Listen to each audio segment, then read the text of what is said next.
Hello, hello, hello there, and welcome back to International Fathers. I'm your host and your creator, Nelson L. Moody Sr. Well, as I like to always start off recapping from my last show here. Last week we had Mr. Anthony Wilson here, who is a outstanding, amazing father, magnificent leader. He's also a pastor, he's also an author, he's also a mentor and being held and holding in capacity of a dozen things to his credits. Today we have a guest, another amazing guest. But before I introduce and present her to you, I want to know, you dads out there, you fathers out there, if you had a chance to connect with your child or children, either by telephone, mostly by visiting them, and nothing or nobody has stopped you or hindered you from getting there to them child or children, did you? They need you. Your children need you. And if you didn't do that, please let me know why. You can call me at the station here at 470-251-4343. Or if you have my number, you can call me. Or you can Facebook me, Instagram, or Twitter. But your children need you. And that's for that. Y'all know how I am about fatherhood. Okay, here we is. My guest here is a native from Charleston, South Carolina, integrated in Atlanta to pursue a higher education, receive her undergraduate degree in human services from Mercer University, a BSS in social science.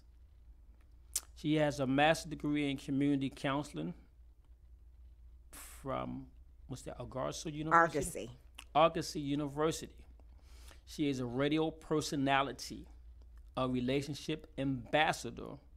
So I guess that's going to come right into what I'm talking about, y'all. So all y'all did put y'all thinking caps on this afternoon. And relationship ambassador on Love 86 AM, where she enjoys her voice to equip individuals with the necessary tools needed to engage in better, happier, healthier, intimate, platonic, and business relationships. She is the CEO and founder of Black Men Acknowledgement Award event. She is a poet. Her poetry book is called You Are Not Alone, and it's coming out in the fall of 2018. She is slated to release this book. I'm going to present to some. I'm going to introduce to others. Miss Tracy N. Smalls. Welcome. Thank you. How are you today? I am wonderful. Glad to have you here today. I really appreciate the opportunity. Thanks a million. You are quite welcome. You know, that thing called fatherhood, I call it a thing sometimes because of it's something that drives me. And when I'm using the word thing, I'm going to pertain only to me. I don't know what anybody else's opinion on fatherhood is, but to me, it's that thing that just drives me based upon years of not having, but being involved with my children's lives. And the fatherhood is just near and dear to me. I'm passionate about it. I'm compassionate about it. I know and believe that it's God's will for my life. It's His purpose for my life. I often tell people, I even tell my children that I eat, I drink, and I sleep. Fatherhood. I just love it. We had a chance to talk about your dad briefly on a show where we were debating.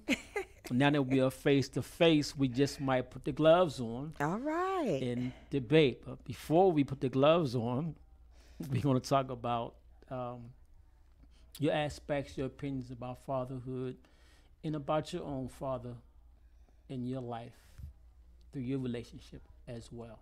Sure. When I say I, again, had like the best daddy ever. Okay, there you go. Just an overall kind-hearted person. Mm-hmm. The man that would literally take his shirt off and give it to someone. Okay. Very humbled, God-fearing, hard worker, family man that actually instilled the importance of family as I watched as a child and into my young adult years. Just an overall, just an awesome man. And, just his teaching of how fathers should be to their children, to their sons, to their daughters, just always loving and understanding and just always being there to communicate with their children and letting them know that you're human and you do have a voice. Okay. Those were some of the attributes that I was able to see and experience having my daddy around. Okay. For the many years he lived until he passed on. And memory still lasts on now. It does, yes. It definitely does. I mean, it will never, as far as I'm concerned, and I just like using the word never, but it just will never die. Okay, you said a whole lot of things there. And we are going to put the gloves on. I just put mine on because she said her dad is the best. The best. Dad. In this entire world. So. In this entire world. Now, y'all know I'm not going to let that go down like that. I'm the best. Okay. Okay. Now, you talked about how he taught and teach you as you watched as a little girl. We're going to go back to, let me see, let's do that 7 to about 10-year-old girl and him, you watching him. And he's telling you, at 7 to 10 years old, what runs through your mind as you're interacting with your father? Just the thought of him always being there and always telling me kind words of how beautiful I was, how much he loved me, and how those are the things that I should be hearing from another young man or man as I'm getting older. Just the fact of knowing that and actually hearing those words spoken to me at that age from my daddy, played a major part in my life as I was growing from being that age to a young adult to adulthood. Just hearing those words. So then I'm going to say it's safe to say this because I've always said this about fathers and daughters, that we validate you at an early age so that you don't go looking for love in the wrong places. So you at the age of 7 to 10 years old, that's what you were feeling. Yes. And then as you go into teenagehood, because of course it's a different relationship then. Yeah. What was that like? Basically still the same, the words of encouragement. And I never became too old to still kiss my daddy on his lips. Okay. To still sit on his lap. Okay. And to feel that comfort and love to the degree that he defined love to me. And that was the greatest part that I could even think and recall, the fact that as I was growing from being a young child to my teenage years, and family's not that important, but more so my friends and, hanging out with my friends, I still had that connectiveness where if there was any challenges or issues or problems, I knew my daddy was there. I could go and talk to him. Very understanding, man. I didn't have to sugarcoat or hide any of my feelings or my thoughts of what I was going through during my teenage years. That's because it started early in life. The grassroots. The seed was planted that said to me, from what I recall, Tracy, I'm your daddy, and you can come to me at any given moment, any given point in time in your life, and be able to express whatever it is that you have going on that's hurting you in your heart or in your mind. Wow. So if you're that dad out there listening, or even if you're that daughter out there listening to what Tracy just said, and I always echo the same thing, that fathers, we validate our daughters in a sense that they shouldn't have to go looking for love in the wrong places. Daughter, you're beautiful. Daughter, you're smart. You're the apple of my eye. Daughter, you will always be precious to me. Daughter, you're sweet. Daughter, you're smart. All these words, your daughter will have her thinking, it'll resonate within her mind that you are that person.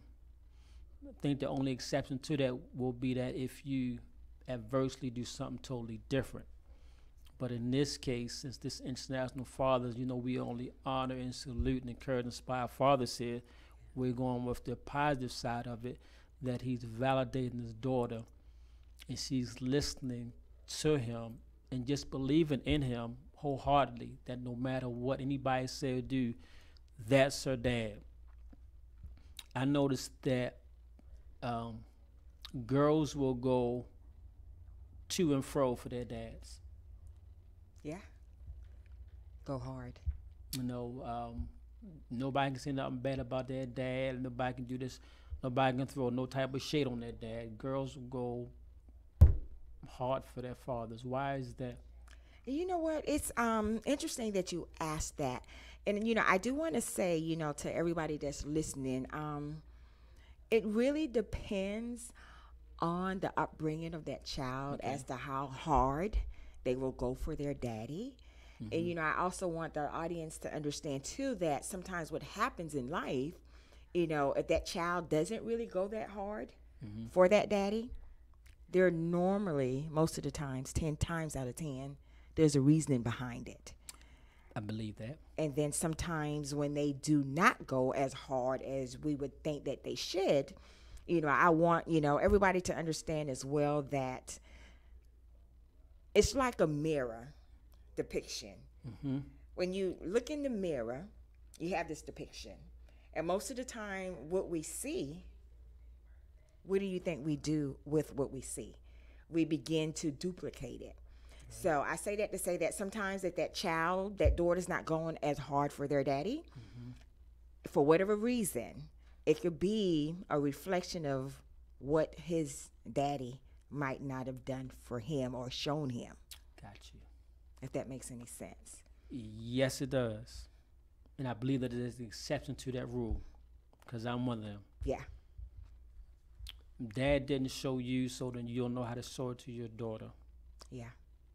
Or your children. But we're going to talk about daughters since you're a woman instead of a guy that I'm interviewing. Yeah. I believe that part wholeheartedly. But again, I believe that there's exceptions to the rule, to where as though you can take that you didn't have and turn it around. I'm one of those exceptions. And those people out there that know about me, that know my story, you know I'm one of those exceptions. Yeah.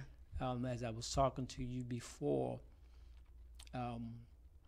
about the relative that emailed me from my talk show about 4 weeks ago. Yeah. And had me reconnect with my father's people. Awesome. You know, that feels good, and I'm looking forward to that like a landslide, you know. But as I said in the opening, fathers, those children need you and they want you. If you're out there and you hesitant, or even something is driving you this way or that way, come back this way right here. I've always said this time at the time that God will bless you when you do right by your children. If you don't believe me, challenge me. I want you to challenge me. You start doing right by your children, God will open doors for you. I believe that wholeheartedly. Again, our call number here is 470-251-4343. Excuse me, 470-251-4343. Status Network here in Atlanta, Georgia. So we're going from the teenage years to the young adult to your college years. You did you stay home because did you went out of state? I actually came here to Atlanta at the age of 17. Okay. What was that like, not having dad? Because you also mentioned comfortable. So you're comfortable, and your comfortability around dad, now you into a whole different state. Yeah. It was different, but again, you know, my daddy was still there, you know, still supportive. You know, he, like you and I were talking about earlier, how, you know, you're pushing your children and giving them the option as far as college and all. That was something that, you know, daddy always said to me and made it, you know, optional. Okay. And, you know, with him, you know, me being in Atlanta and him, you know, living in Charleston, that the dynamics didn't change. Okay. You know, he was still there and still supportive. Okay. Yeah. And I do want to say as well, just to kind of piggyback a little, like you said, the exceptional as far as you being the daddy and your daddy not being there. And you did just the opposite. It has to be taught at a young age, because a lot of things go unknown. There's no conversation about what has happened or why is he not there. And, it leaves this blank image and blank picture as to how do I fill in the little pieces? And then you, as an individual, as a child, you begin to maybe fill in those blank dots and pieces yourself until, you continue to grow and allow new information to be taught to you if you're willing to be taught. And, the objective is, the saying is, we would want to do better than what we did, than what our daddy did or what our mama did. In most cases, that is the case.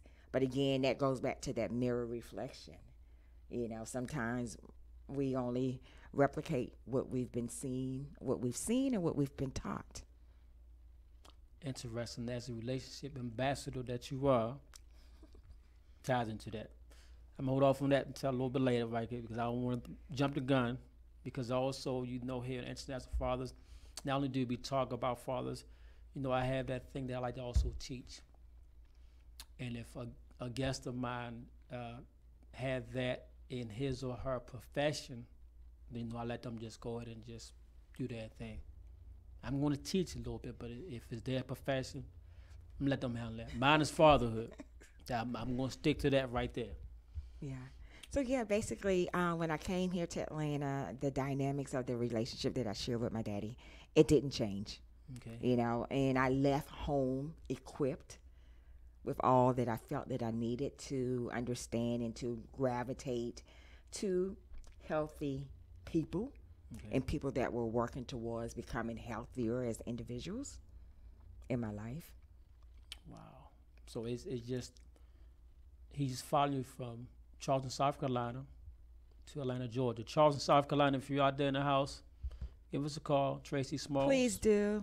You know the phone number, 470-251-4343, Charleston, South Carolina. I'd love to hear from you. I visited Charleston, South Carolina back in, I believe it was 1969. Oh, wow. That's when I was born. Oh, whoa. That's also the favorite year of one of my favorite cars is that Ford Mustang. Okay. Visit Charleston, South Carolina.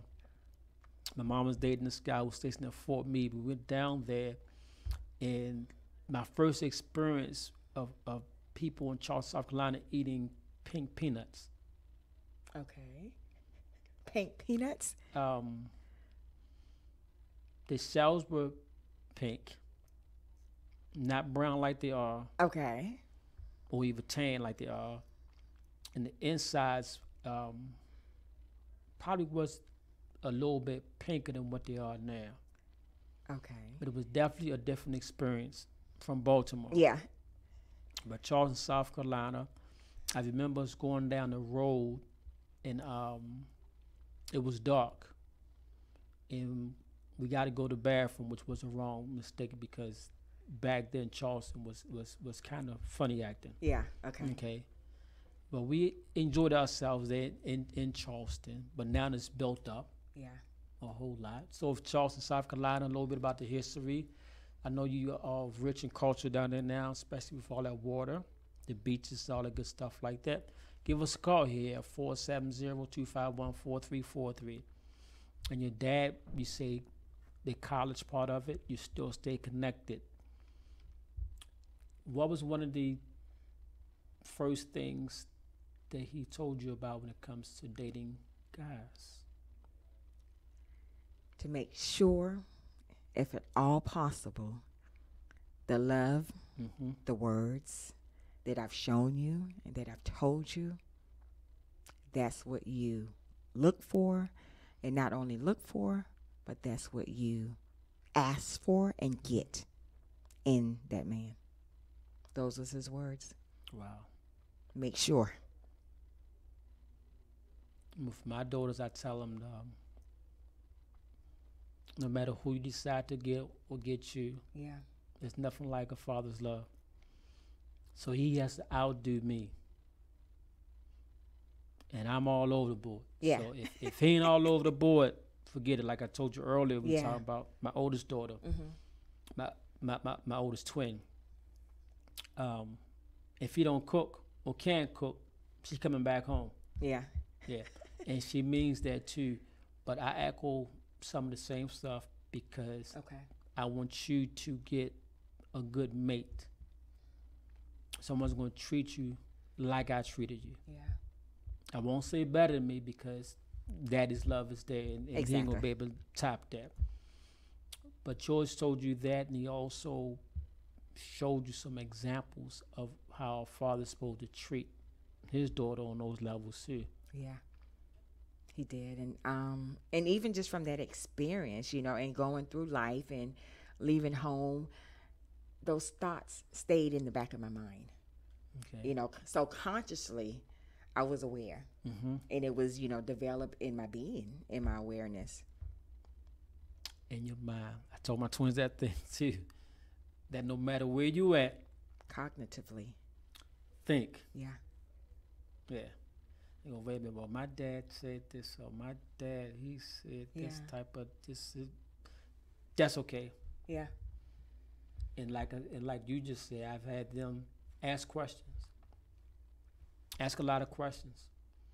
And if he sidesteps something, say, you know what? Well, my father said this, or my dad said this, that, and other. And let me see who your family, let me see who your friends are like.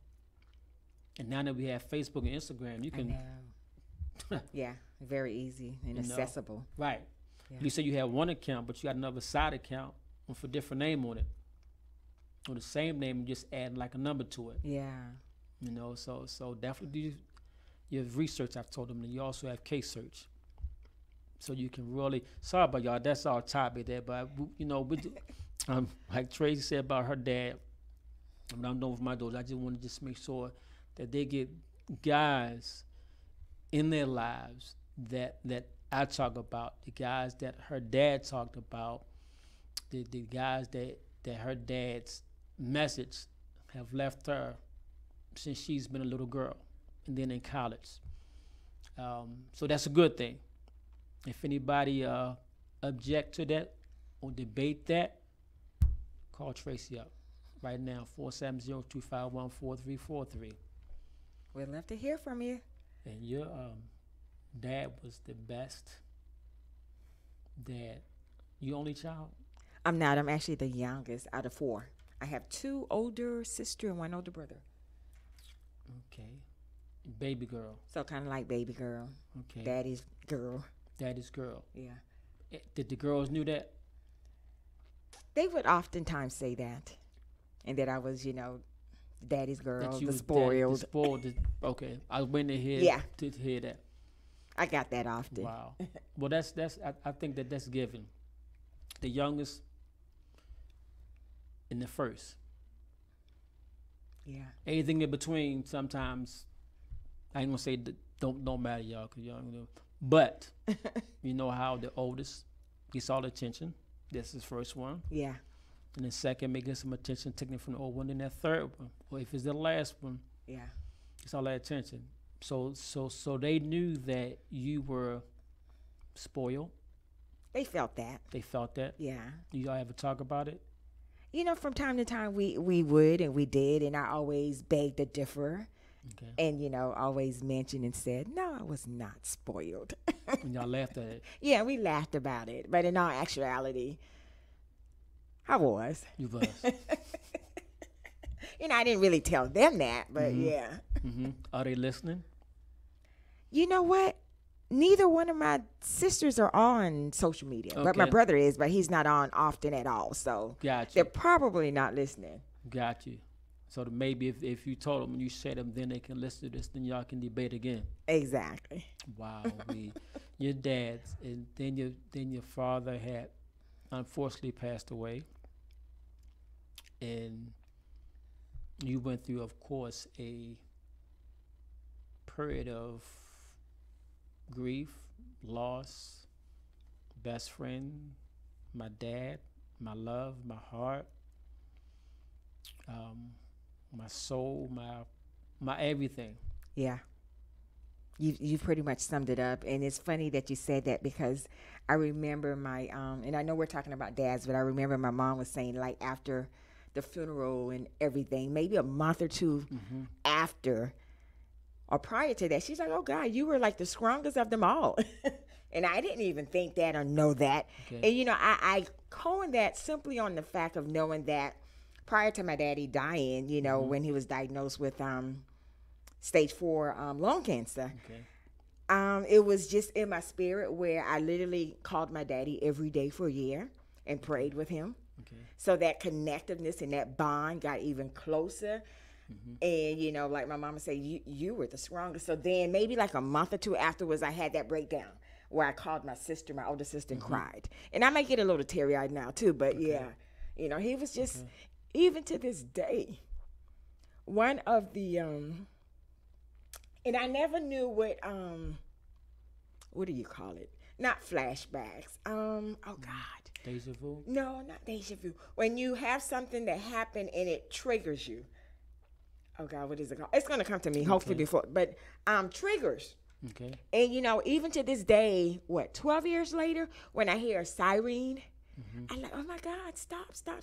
Because I remember that night when we were taking my daddy to the hospital before he passed. And I was in the front of the ambulance car. And I never knew what triggers me. I was like, what are they talking about? What are any triggers? And just to think something as simple as that could trigger you to either react in a great way, positive way, or in a very nasty, negative way. Right. If that makes any sense what I'm saying. It does, because triggers, yeah. I guess it can trigger you to be mean. Yeah. To be mad. To be upset. Yeah. And but the greatest thing about it all is in my life, and I believe we had this conversation before, I've always, you know, told God, whatever my experiences are, to never allow them to define me or change me. Because oftentimes, that's what happens. You know, we get all these experiences, and they're not the best. You know, they're just horrible, and it redefines us. You know, it creates this beast, this monster within us. But I've always been the one, allow it to make me better and not bitter. And that's what it has done, you know. So I say all that to say that, you know, yes, I went through all, you know, the time of the grief. And, you know, like, oh, my God, I can't believe he's gone, you know, kind of thing. I need some tissue. Wow. Yeah. Let's see, one of my producers have any tissue? Tissue moment. Wow. That's something. I mean, it's normal.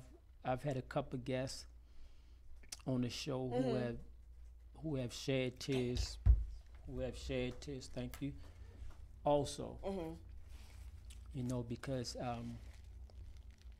I guess emotionally talking about it, it can trigger you. Yeah. You know? And who would have thought that this would have triggered me? Because normally when I, you know, speak or think about my daddy, I was like, oh God, he's in a great place. He's at peace, you know, just loving and none of this. But like I said, the trigger is always the ambulance.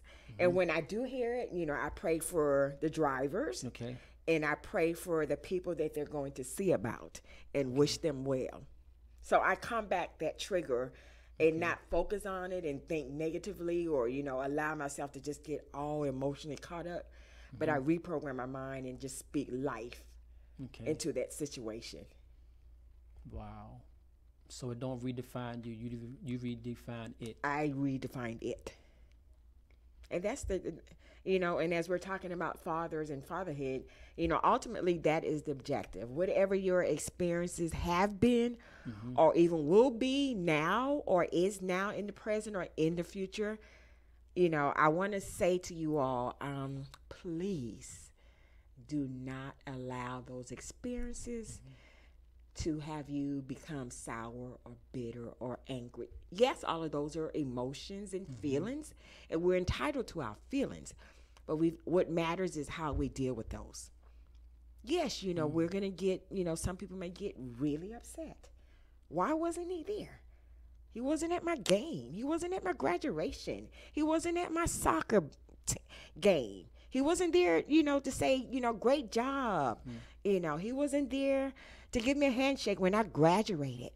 But the point is that I'm making is try to understand. And if you got any type of forgiveness in your heart, try to forgive that daddy. Please do. If you don't do anything else before you leave this world, because we never really know the dynamics of why he wasn't there. Did mama play a role? Or was it because in actuality, his daddy wasn't there? So he didn't get new information to do something different. He only did what he knew to do, which was not be there for his children. And you hear those three examples echoed a lot. I had a guest here that said some of the same thing. I believe Anthony Wilson said some of that too. Okay. That you may not know. You may not know how to be one. Or you may have a mother interfering with it. Exactly. And you don't know how to approach your father. You approach him with, to me, what I've always said, boys will approach with hostility. You get a 15, 16-year-old boy, well, you wasn't there all my life, hostility and violent, and don't want to give in. That 16-year-old girl could have been already promiscuous to a large degree. In dating somebody 20 years older, trying to find that love because you wasn't there, because you may not know about it, know about the situation, or mom involvement, or keeping you away from. And you said to forgive. And as I told you before, I've told a couple of my guests that I had to forgive my mom this year, February, March, reference to my dad. And that's good that you did, but And it didn't come through a pastor telling me, or a preacher. Okay. It come through Medea.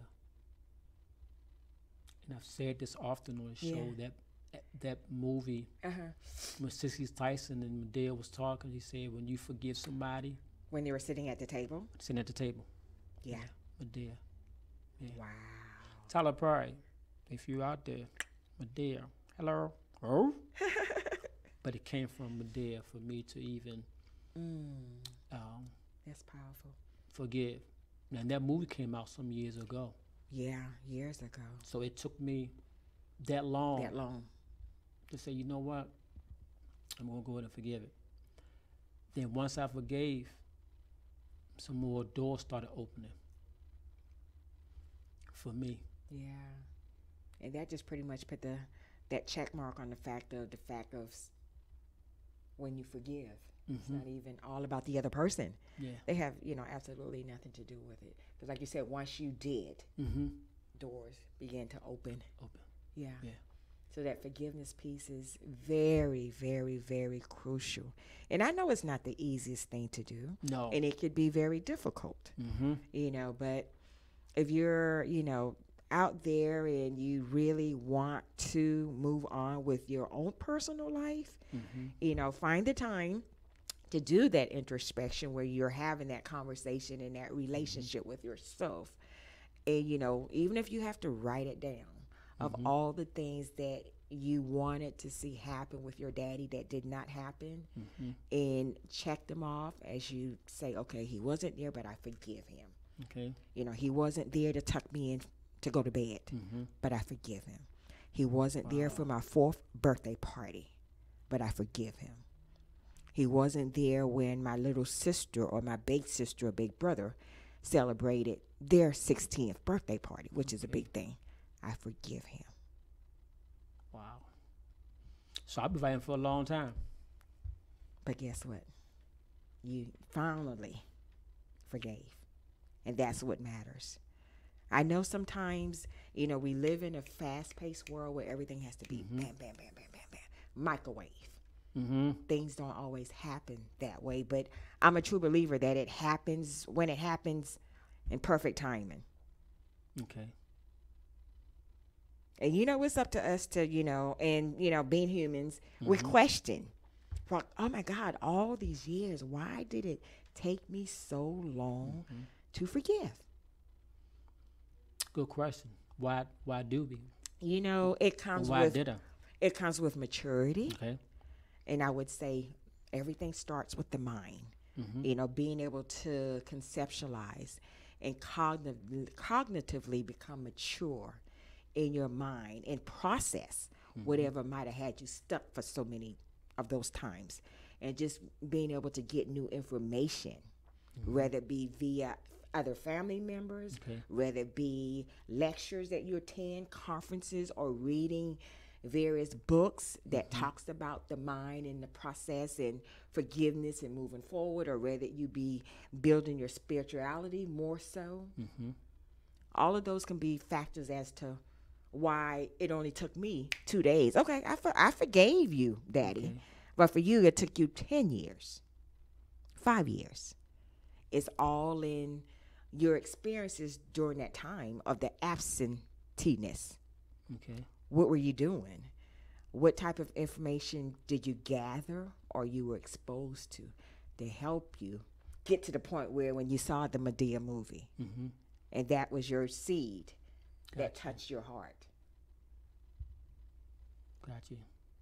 So Tyler Perry is not just funny; he's also informative. Very. Yes, he is. Wow. Because like you Medea? said, yeah. Wow. So basically, that's what it really is all about. Don't focus on the time, audience. Just concentrate and focus on a reconnection. And that can happen at any point in time. And what I would dislike wanting to happen is it happens when someone is on their deathbed.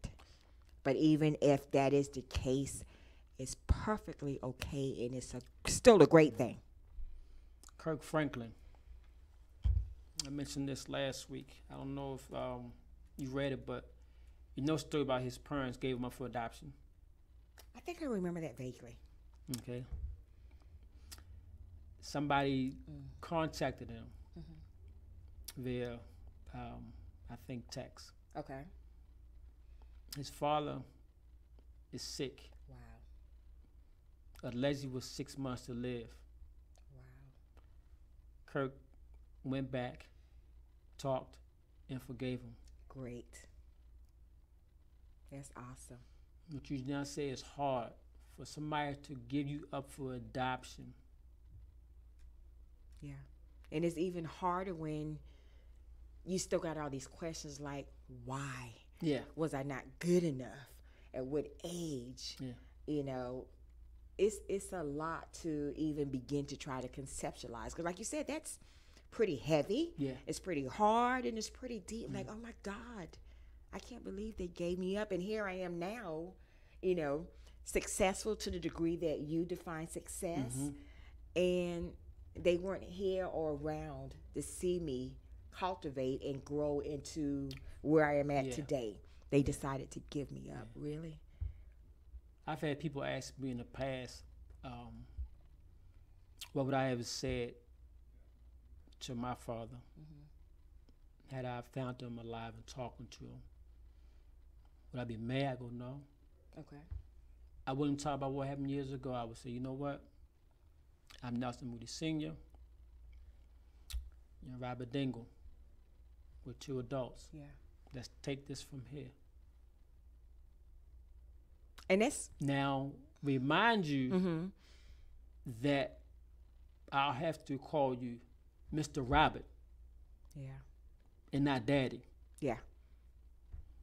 If you can understand that and get past that, then we can move forward. But you cannot assume that automatically I'm going to say Daddy And embrace the fact of calling embrace him that. Daddy. Yeah.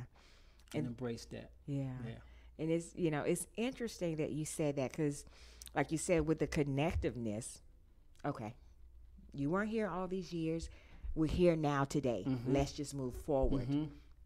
Oftentimes, some individuals need to go back to get closure, to get understanding, to get questions answered before they can even think about moving forward in that relationship. I believe that. Yeah. So I say that to say, audience, you know, if you are reconnecting with your father out there, it's a great thing. You know, congratulations. And it's okay if you're still at a point where you want to go back. You want to know, why weren't you there, Daddy? You have questions and you have concerns. And I think it's only that daddy's obligation to give an explanation if they're being asked. Yeah.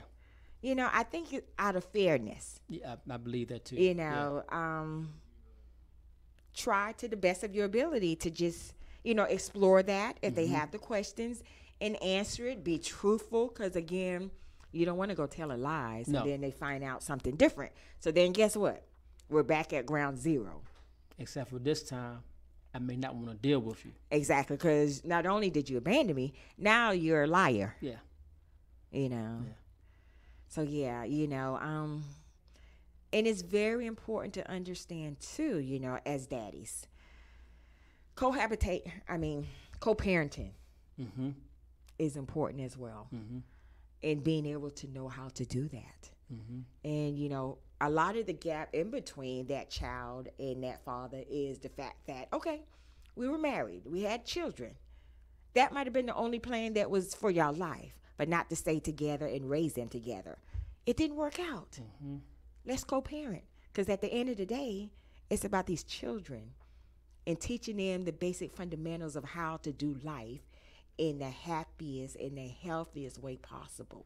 It's going to take both of us. Mm-hmm. So let's take out the fact that it just didn't work out. Right. But we got this child involved. Mm-hmm. And we don't want this dysfunction Mm-hmm. to continue. Again, it takes the thought of the mind and the maturity to the degree that you know how to do co-parenting and be mature enough. Just because you're an adult doesn't mean that you should know better. Oh. Hmm. You know, but we hear it all the time. It's a cliche. Hmm.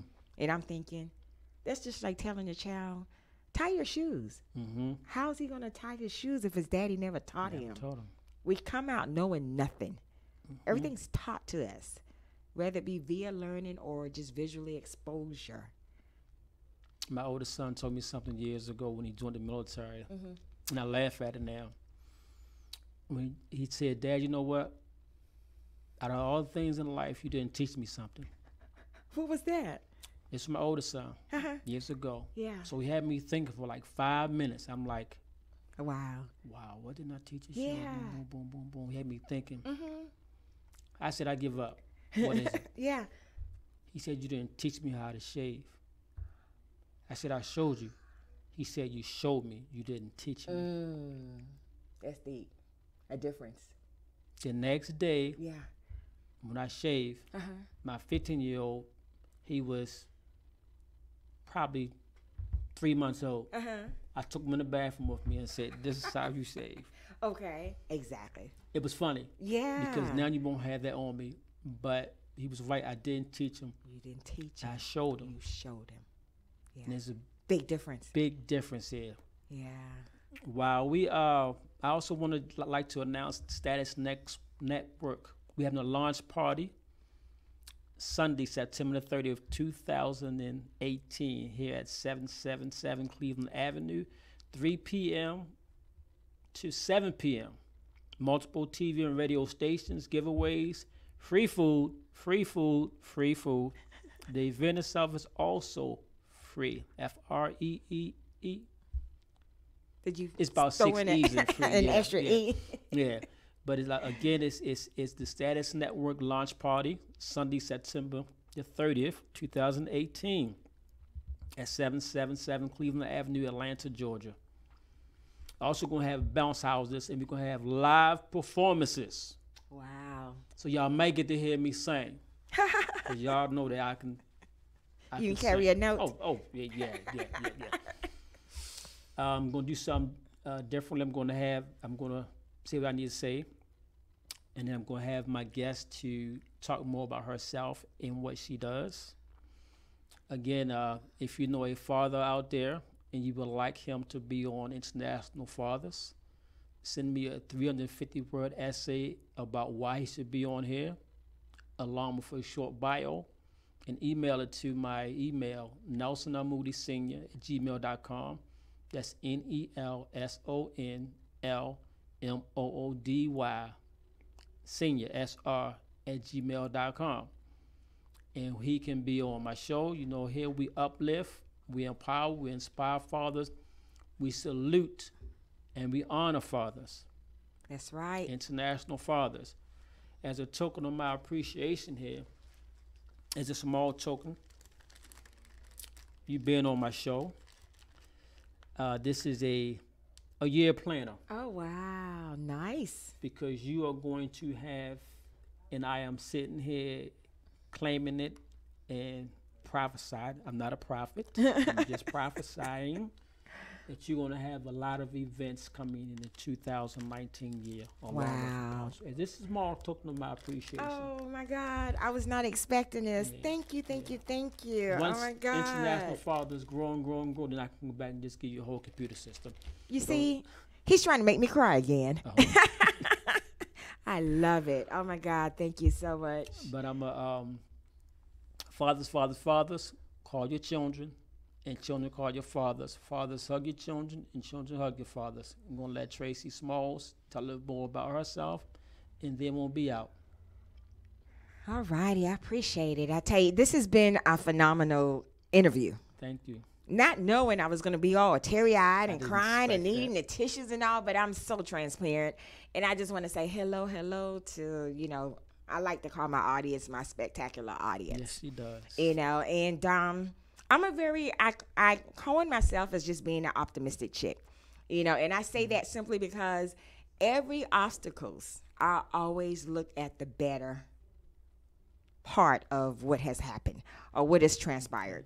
And that comes, you know, along with my profession, being a counselor. Okay. It kind of goes hand in hand with the fact of, you know, always looking at the greater and the better and not being so pessimistic, but optimistic. And that is one of the reasons being why I actually created BMAA, Okay. Black Man Acknowledgement Awards, Okay. that you had the opportunity to come to, along with a friend of yours. Mm-hmm. But we had kind of touched bases simply before then, Chef like a Rose. day or two before. And I was actually surprised. But the reasoning behind doing that movement and creating the award was simply because, you know, I was literally tired Mm-hmm. of just seeing the projection of, you know, the male, the black male that is, Okay. and just the negative connotation. Mm-hmm. So I figured I wanted to not only acknowledge how great they are as daddies, Okay. but how great they are as husbands, Mm-hmm. how great the fathers are even as siblings, Mm-hmm. as colleagues, as businessmen. And we needed a platform to build upon that shows how great fathers are, in spite of some of their trials and tribulations. There's a lot. You know, and just being able to focus more so on that and just being aware of, you know, what you allow into your ear gate and what you allow into your eye gate. So that's how the BMA was actually established, BMAA. You know, it's like, okay, it has to be another way. And there is another way to be able to show the world Right. that, yeah, they're great leaders. Mm-hmm. They're educated. Mm-hmm. You know, they're loving, they're compassionate. So, you know, that kind of, you know, helps you to understand where I am as far as what I do. You know, I am the CEO and founder of the Black Man Acknowledgement Awards. I'm going into the second year. I had the second year award just this past August 26th. I am also an upcoming author. I look to be, it's slated to come out the latter part of this year, 2018. And it's actually a relationship book that I'm working on. I am also a poet. And it's funny that you had mentioned, you know, the fact that I was a poet, and it's called You're Not Alone. And when I first started writing, I was like, oh my God, I found my passion. I found a part of my purpose. So I actually named the book at first Life Without a Purpose. Okay. And of course, I got with my editor, and she's like, "Oh, when somebody picks it up, they may feel all sad and depressed." But I knew in my mind and I knew in my spirit that there was a reasoning behind why I wanted to call it Life Without a Purpose. Okay. Because it was in that book, it was in that writing. Mm-hmm. When I picked up that pen the first day and started writing, that I realized that God had given me a gift to write and to become a poet. So as I'm rebranding, I'm looking to change the name back to what I originally thought in my spirit. Wow. Again, thank you much. Follow Tracy N. Smalls on Facebook and Instagram at Tracy_N_Smalls. Yes, please do. I'd love to see you, hear from you. International Fathers, a talk show like no other. Until next time. Take care.